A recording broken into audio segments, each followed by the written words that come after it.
Na dina máis grave do último século en España morreron 237 persoas. Houbo milleiros de damnificados que perderon todo o que tiñan e tiveron que empezar de cero. Nas tarefas de reconstrucción participaron administracións centrais e autonómicas e o Exército e tamén os voluntarios que se centraron na limpeza das vilas destruídas e no apoio ás familias desfeitas. A previsión alertaba de chuvias fortes, pero nin a máis pesimista se achegaba sequera aos 600 litros por metro cadrado que caeron nalgunhas zonas. Choveu como a ninguén lembraba, en unha superficie considerable, desde a Horta Sur á cabeceira do río Magro. En Paiporta, 5 kilómetros ao sur de Valencia, desbordouse o barranco do Poio. A riada levouno todo por diante, estradas, pontes, vivendas e vehículos. De súpeto, volver á casa do traballo converteuse nunha cuestión de supervivencia. Ahora mismo estoy metida en esta planta, que es lo que me está ayudando a cogerme, pero mirad, no hay nada. Coas inundacións comezou a falarse xa de desaparecidos. Dúcias primeiro, centos pouco despois.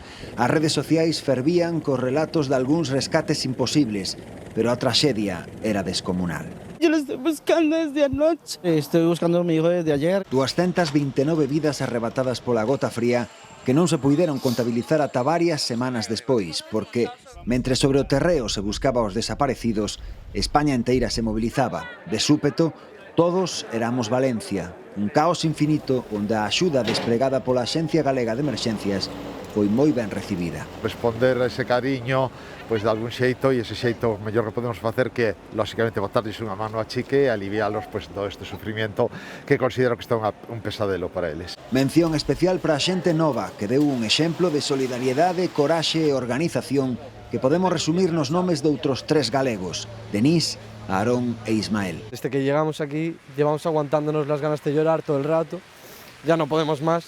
Y me dijo que iba a ir y me dijo vente conmigo y sin pensarlo, nos vinimos sin pensarlo. Hacemos o que podemos, esperemos que vaya mellor todo.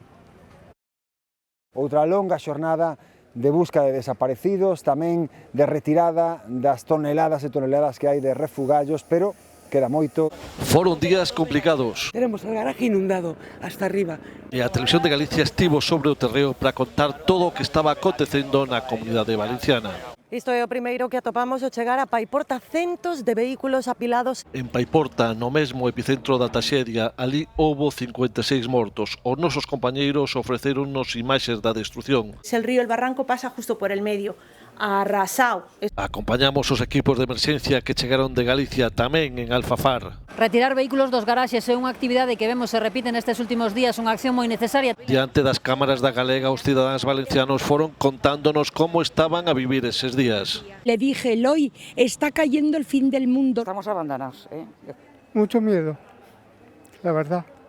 Eses días de outubro e novembro de 2024 nos que Valencia se converteu no foco dos medios de comunicación de todo o mundo.